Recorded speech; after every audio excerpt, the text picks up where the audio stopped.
ont réussi un taux de recouvrement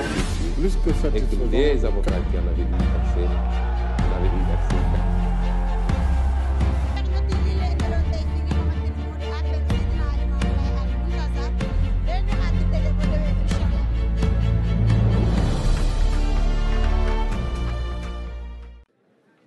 Parce que présentement, il y a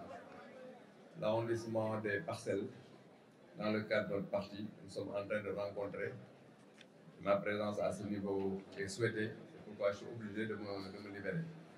Mais puisque j'avais simplement usurpé la place, parce que le vrai propriétaire de cette place est Baïla, parce que c'est lui le coordonnateur des cadres de Benno Bokk Yakaar, mon jeune frère que je salue, que je respecte énormément. Donc, il m'a fait l'honneur, pendant ce court moment, de le représenter au niveau de ce président. Voilà, je vous remercie pour cela. Et recevez à ce niveau-là, en tant que notre coordonnateur dans le cadre de Benno Bokk Yakaar, tous mes respects. Je vais donc vraiment poursuivre pour vous féliciter. Je crois que c'est le lieu de le dire. Nous vous félicitons pour votre dynamisme. Parce que, fondamentalement, vous êtes en train de faire bouger énormément les lignes. Donc, l'AFCMP est à féliciter. Et au nom de la convergence des cadres républicains, je vous félicite. Et certainement tout à l'heure, Baïla le fera au nom de tous les cadres de Benno Bokk Yakaar. Après ces félicitations, je vous remercie pour l'honneur que vous me faites à chaque fois. Vous m'honorez effectivement avec beaucoup de sympathie, beaucoup de disponibilité. Je crois que cela aussi mérite des remerciements. Je vais très rapidement, après ces félicitations et ces remerciements, dire deux choses fondamentalement par rapport aux deux thèmes. Et j'en profite pour féliciter l'expertise qui a bien voulu effectivement nous présenter ces deux thèmes du panel, notamment Mme Sophie Coulibaly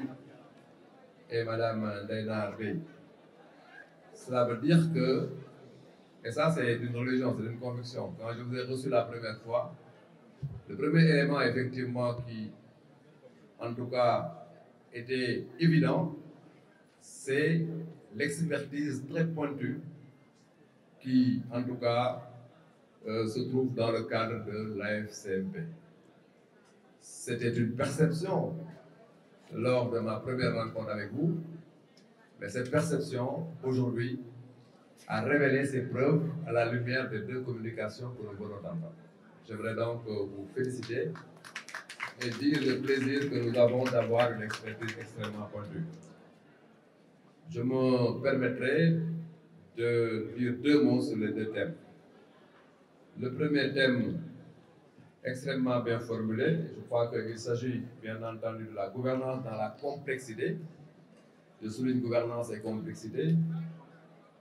Deux points, mouvement social, populisme et défis démocratiques. L'objectif, in fine, c'est effectivement d'avoir effectivement une démocratie accomplie. Le défi, c'est la démocratie. Mais cet objectif, ou en tout cas ce défi, baigne dans un environnement assez complexe, j'allais dire même incertain, risqué. Et c'est tous ces éléments-là de ce puzzle qui rend la chose très complexe. C'est pourquoi le concept de complexité me semble être intéressant à ce niveau. Je suis extrêmement satisfait d'entendre Mme Coulibaly nous donner une formidable définition du populisme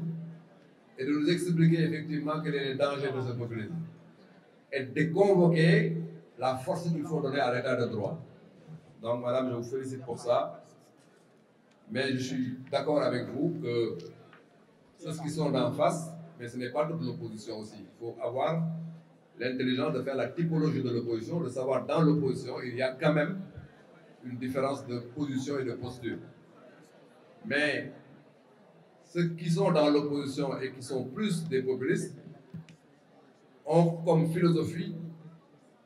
une chose fondamentale, composée de deux mots, le chaos et la reconstruction. créer le chaos pour pouvoir reconstruire après. Et je crois que ça, c'est ce que nous voyons effectivement sous nos yeux depuis un certain temps. Ce sont des gens qui cherchent à tout prix à créer le chaos dans le pays. Le programme ne les intéresse pas, mais que le chaos leur permette d'accéder au pouvoir. Et après, on trouvera effectivement les moyens de reconstruire. Et ça, c'est pas bon. Je félicite Ndenar pour vraiment le travail bien formulé. Il s'agit bien entendu des réseaux sociaux. Ça aussi, cela peut même être accroché au premier thème parce que l'environnement, l'écosystème des réseaux sociaux rend encore la gouvernance encore plus complexe. C'est un élément de complexité de la gouvernance. Oui, c'est difficile, mais là aussi, c'est important. Si on réussit cela, on sécurise bien entendu les choses à terme. Et si on ne réussit pas ça aussi, on est dans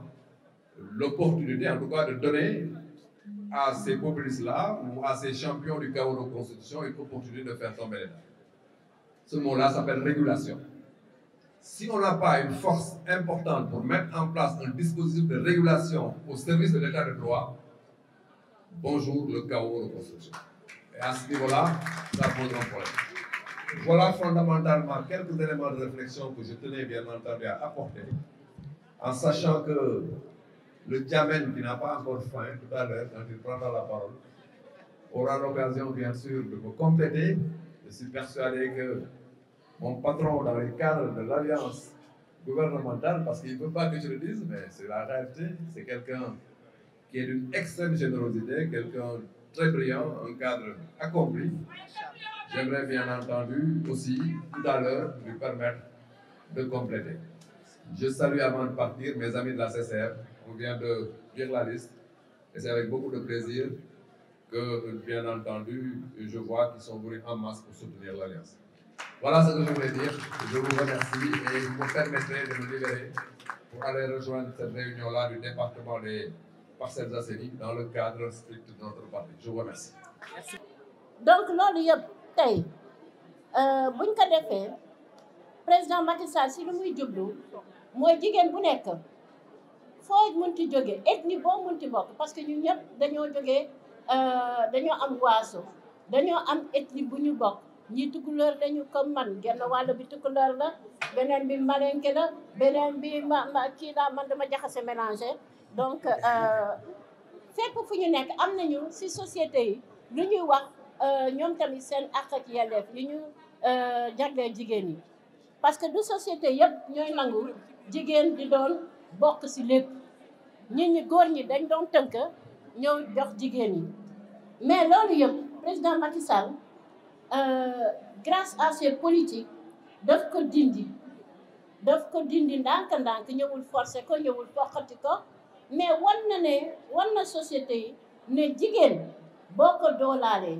jigéen boo ko joxee ay jumtukaay jigéen boo ko formé lu muy indi njëriñ si koom-koom réew mi kenn xamu ko moo tax tey bu ñu gisee formation yu bëri lool ñan ñoo si gën a bëri macha allah jigéen yi te fépp fu ñu nekk biir Sénégal lu tax président dooleel formation yi pour que sànq sama sœur yi ma jiitu wax nañu affaire Covid bi fi jaar Covid bi am na lu bari lu mu yàq ñu ngi ciy liggéey pour que koom gën a dellu siwaat guerre bi Ukraine doon te ko sori na mais daf ñu taqal lu bari laal nañu moo tax dama si profiter di remercier féliciter ministre de l'agriculture bu mu indee si biir mbay mi blé te defe naa ne fii ak lu néew ñi di defar mburu yëpp si sous région bi defe naa ne Sénégal lañu nar a jëndee blé dootuñu ko jéggaane feneen loolu blé boobu ñuy transformé ak produit yi ñuy transformé def comme nit ñi liñ ko xamee muy confiture bi muy compote bi muy ay huile lépp produit yooyu yëpp su suñuy gox yi lay jógee mooy suñu ressource naturelle yoo xam ne ñu ngi suñuy terroir yi tey président Macky Sall jox nañu pas-pasu ak mënin boo xam ne tey dinañ ko transformer dinañ ko soppi ba niñ ko bëggee utiliser dina yomb lool te ñëpp dañ koy jëfandikoo te boobu tam des na tuuti ñu gis ko ci rayon yi comme ñi ñuy wax rayon kii solidaire yi ci biir grande surface yi malheureusement am na ñoo xam ne dañ leen doon yàq parce que tout simplement ci dëkk tubaab yi la jógee même bu fa jógee pour Sénégal la tey am na yenn ñoo xam ne dañu jaay lu femme handicapée yi defar yu ñu soppi ñoom ñu ngi koy jaay pour que ñooñu mën a am xaalis mën a soppi seen dundin parce que loolu volonté politique président Macky Sall la boo xam ne kenn du ko naataatee voilà bu ñu wax jàmm ci réew jàmm defe naa ne jigéen yi ñoom ñoo koy suuxal parce que jigéen moom moo yore réew këram jigéen moom mooy lijjanti lu xew ci gox bi jigéen tamit moom mooy wax doomam toogal bul def déggal ma bul dem déggal ma bul wax sa yoon nekk ci kon jigéen yi ñoom ñoo yore ba seen yaay yi seen sœur yi lu ñuy liggéey mu nekk loo xam ne day nekk entreprise familiale wala entreprise communautaire day gën a booster lu ñuy wax économie communautaire moo tax ci wàllu vraiment femme moteur de développement gage de paix lu dëggu la Sénégal mu ngi koy dëggal dëkk yu bari tey ci sous-région bi fii la ñuy ñëw di uti xam-xam boobu fii la ñuy ñëw pour président Macky Sall won leen mécanisme yi tax ba mu defar yu mel noonu ba jigéen ñi tey ñu ngi jàpp bu baax ci koom-koom réew mi ñu ne dëkk bi metti na du dëkk bi moo metti àddina moo metti ndax luñ ci waxoon léegi te àddina boobu metti Sénégal mu ngi ciy génnee wàllam vraiment ba wane ne moom mën na bañ a jéggaane ay produits yu bëri te bu ñu nangoo tamit ñun ñu consommer loo xam ne ñun ñoo ko moom ñuy dundee duñu moom te ñu moom duñu vraiment ñu moom loo xam ne ñun ñoo koy day gën a yëkkati koom-koom bi dina tax ba jàmm gën a dellu ci réew mi maa ngi du ma yàggal parce que toogaay bi yàgg na te lu bari sama sœur yi ñi ma jiitu wax nañ ko moo tax ma bëgg vraiment ci tënk wax ñëpp muy jigéen ñi muy ndaw ñi nañu dem ci vers le consommer local lu ñu moom nañ ko gën a développer lu ñu amul woon mën nañ ko béy fii Sénégal ñu ngi koy def te vraiment lépp loo xam ne sécurité la ñun ñoo ci war a taxaw ba mu mat sëkk maa ngi leen di gërëm di leen sant bu baax a baax. populisme su ngeen ko bëggee xam da ngeen koy seet ci ñett te ñett ñi ñëpp dañu nekk ci opposition du ma tudd tur nag waaye su ma joxee misaal rek ngeen xam ñan laa ci bëgg a waxal xam ngeen bi ci njëkk kan la populisme ñi koy njëkk a dawal mooy pànk mu am ginnaaw pànk mu am ginnaaw noo def nu populisme rek lay dawal yàlla nañ ci yàlla musal dafa fees ci opposition bi nag tey bi ci des mooy fenkat bu am daraja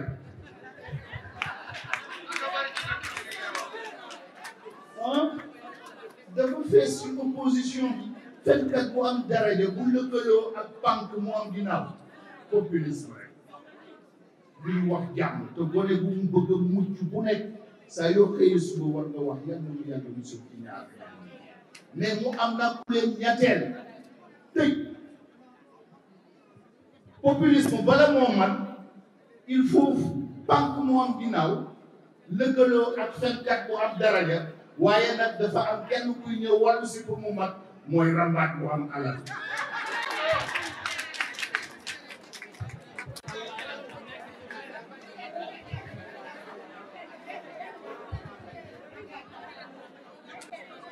ñetteel bi mooy rambaat bu am alal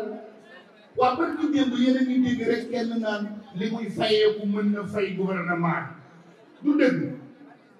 te moo fi toogoon di tagg Macky Sall avec un sourire argenté moo fi toogoon ni vision wu Macky Sall weesuwul Diamniadio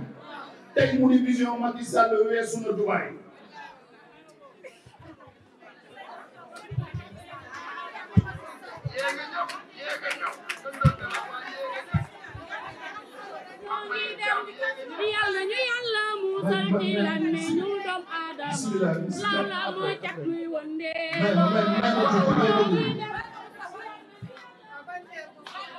Donc ñooñu ñoo yore populisme te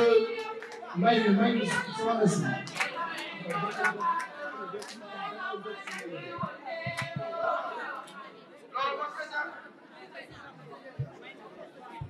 alors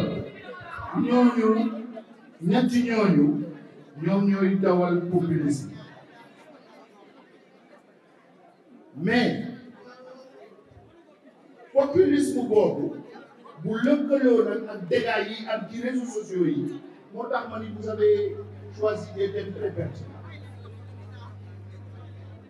bu lëkkaloo dégâts yi am ci réseaux sociaux yi bu ngeen taxawul taxawaay bi ngeen war a taxaw rek musiba am te Sénégal soxla na seen taxawaay. dégloo rek ba jëf ba wax jotee Macky Sall waxoon na booba ñu ngi nekkoon opposition bi jëf jotee Macky Sall jëf na gis nañu ay réalisation temps bu nekk dafa am ak lu mu méngool fii Sénégal toll na temps wu jëf pas jëfu Macky Sall mais jëfu yéen ñi nga xam ne yéen ay responsable. On vous attend dans l'action c'est le temps de l'action des responsables mais ñu nekk ci réew moo xam ni dem nañu dem ba ku bëgg a wax lu baax sax da ngay tiit ku bëgg a wax lu baax da ngay tiit waaw fu ñu jëm bala ñoo tagg nit rek mu mën a wax musiba mais li ko waral nag leen dong la mooy li góor gi wax rek nee na li bon du lu bon li ñu bon di def li yées mooy noppi ak yàccaaral gi nga xam ne ñu baax ñi moom la ñu dëkkee ñu baax ñi dañoo war a jóg won Sénégal ñi gën yi am na fi ay nit ñu baax mais jóg leen lu ngeen di xaar ku ànd ak Macky Sall lan lay ragal lan ngeen di tiit su ma waxee ñu naan invité nañ ma télé waaye dama ragal su ma demee ñu saaga ma ci réseaux sociaux yi lu ngeen di tiit ah yéen a nekk ci yoon bu baax yéen a nekk ci yoonu defar Sénégal yéen a nekk ci yoonu liggéeyal Sénégal yéen a nekk ci yoon bi neex yàlla yéen lañ war a dégg war ñoo dégg ñuy wax lu bon mais bu ngeen noppee nag ñuy wax lu bon wax li ñuy wax.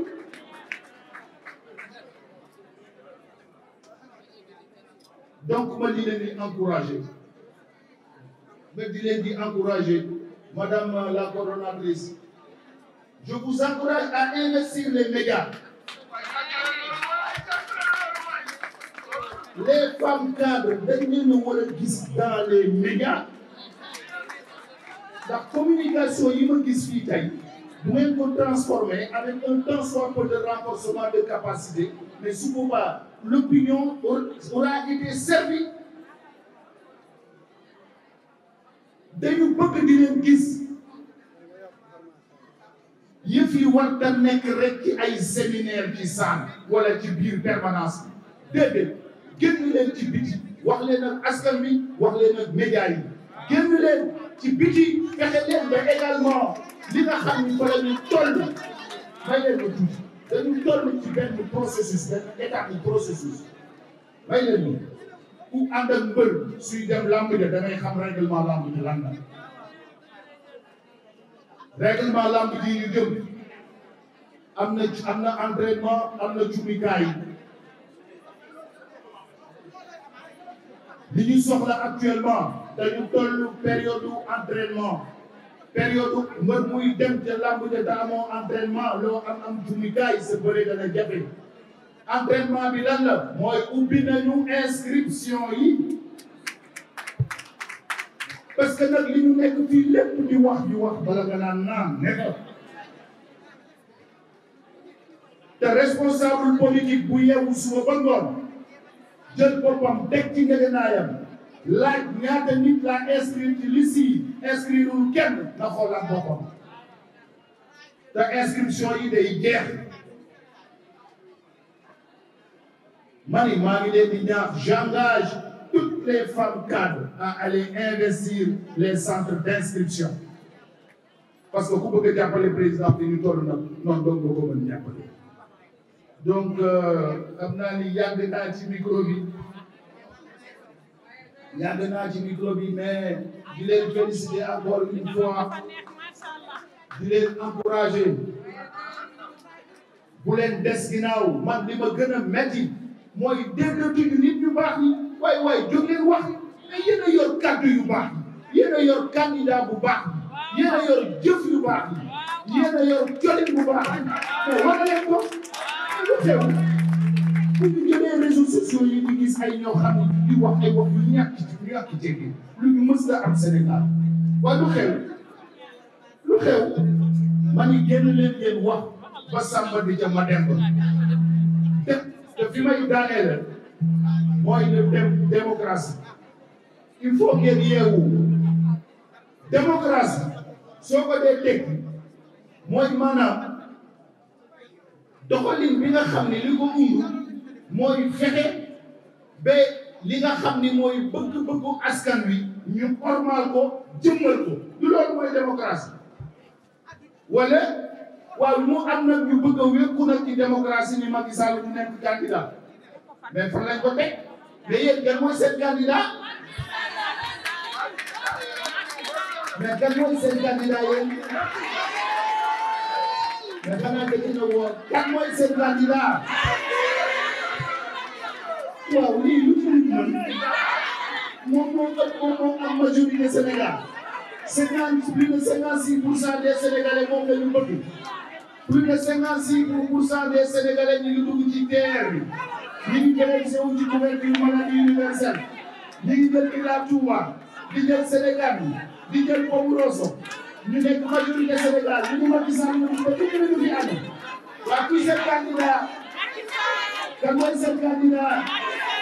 mais xanaa da ngeen a woor kan mooy seen candidat waaw lii lu ci waay doon asalaamaaleykum wa rahmatulah. Qui ont réussi un taux de recouvrement plus que satisfaisant. Et que les avocats qui en avaient dû verser,